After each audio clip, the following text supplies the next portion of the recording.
ইন্দাল হামদুলিল্লাহ ওয়াসসালাতু ওয়াসসালামু আলা মান লা নাবিয়্যা বা'দা আম্মা বা'দ। সম্মানিত প্রিয় দর্শকবৃন্দ, আজকে আপনাদের সাথে আলোচনা করব শাড়ি লুঙ্গি দিয়ে যাকাত আদায় করা যাবে কিনা। অর্থাৎ আমরা যে যাকাতটি আদায় করে থাকি, তো বিভিন্ন সময় বিভিন্ন শহরের মধ্যে, বিভিন্ন গ্রামের মধ্যে বা বিভিন্ন অঞ্চলের মধ্যে দেখা যায় যে শাড়ি লুঙ্গি দিয়ে যাকাত আদায় করে থাকে। তো এই যে শাড়ি লুঙ্গি দিয়ে যাকাত আদায় করলে যাকাত আদায় হবে কিনা বা এর বিধান কি। তো সম্মানিত প্রিয় দর্শকবৃন্দ, যাকাত যখন আপনি দিবেন, মানুষকে যাকাত দেওয়ার জন্য আপনাকে ওই জিনিসটাই অবলম্বন করতে হবে যার দ্বারা সে সমস্ত প্রয়োজনকে মিটাতে পারে। তো সেই জন্য আমাদের বাংলাদেশে যে সমস্ত নিয়ম কানুনগুলো মানা হয় যে শাড়ি লুঙ্গি এগুলোই দিতে হবে, সেটা কিন্তু না। আপনি একজনকে শাড়ি দিলেন, লুঙ্গি দিলেন, ঠিক আছে, এটা যাকাত হিসেবে দিলেন, কিন্তু ওই ব্যক্তির শাড়ি লুঙ্গির চেয়ে তার বেশি প্রয়োজন ছিল তার ঘরে এক মুঠো খাবারের জন্য, আবার অনেকের প্রয়োজন যে একটু কাপড়ের জন্য। কিন্তু এই যে আপনি নির্দিষ্ট একটি জিনিস দিলেন, দেওয়াতে সে ওই জিনিসটি পেল, ঠিক আছে, কিন্তু তার নির্দিষ্ট যে সমস্ত প্রয়োজনগুলো ছিল সেটা কিন্তু সে ইচ্ছা করলেই আদায় করতে পারে না, ইচ্ছা করলেই পুরা করতে পারে না। তো সেই জন্য বলবো, যদি যাকাত দেন, তো যাকাত দিলে আপনারা বিশেষ করে নগদ টাকা দেওয়ার চেষ্টা করবেন।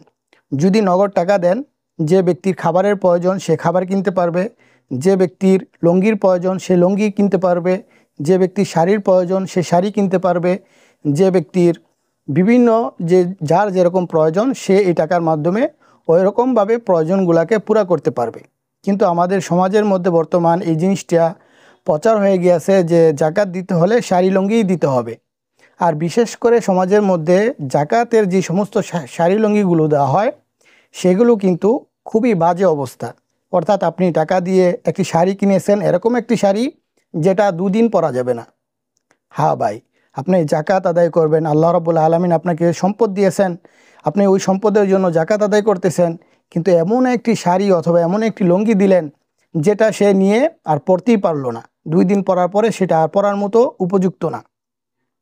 হ্যাঁ, যদি শাড়ি লুঙ্গি দিয়ে আপনি যাকাত আদায় করেন, তাহলে ওই রকম একটি শাড়ি দেন যেটা সে পরতে পারবে, কিছুদিন পরতে পারবে, এরকম একটি লুঙ্গি দেন যেটা সে মোটামুটি কিছুদিন পরতে পারবে। 10টার জায়গায় 5টা দেন। যদি আপনার 10টা লুঙ্গি দেওয়ার জাকাত হয়ে থাকে, ওই জায়গার মধ্যে ভালো 5টা লুঙ্গি দেন। এই 5টা লুঙ্গি আপনি একটু বেশি দামে ভালো মানের দেন, যেন ওই মানুষটা যাকে আপনি জাকাতটা দিবেন সে যেন কিছুদিন পরতে পারে। কিন্তু আমাদের সমাজের মধ্যে আফসোসের কথা, এরকম জাকাতের জন্য লুঙ্গি অথবা শাড়ি দেওয়া হয় যেগুলো নিয়ে সুকেসের মধ্যে সাজিয়ে রাখে, কেউ কেউ তো কাঁথা বানায়। তো এই যে শাড়ি লুঙ্গি যেগুলো দেওয়া হয় এগুলো যদি পরতেই না পারে, তাহলে এরকম জাকাত দেওয়ার কি মানে আছে।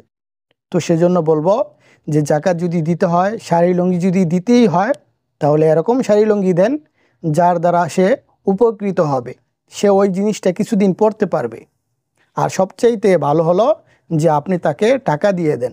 হ্যাঁ, যা পারেন, আপনার যতটুক যাকাত এসেছে ওই অনুযায়ী আপনি যা পারেন ওই পরিমাণ টাকা দিয়ে দেন। সেই টাকার মাধ্যমে সে নিজের প্রয়োজনটাকে পুরাপুরিভাবে আদায় করতে পারবে, পুরা করতে পারবে। তো আল্লাহ রাব্বুল আলামিন আমাদের সকলকে এই বিষয়টিকে সুন্দরভাবে বুঝে আমল করার তৌফিক দান করুন। আমিন।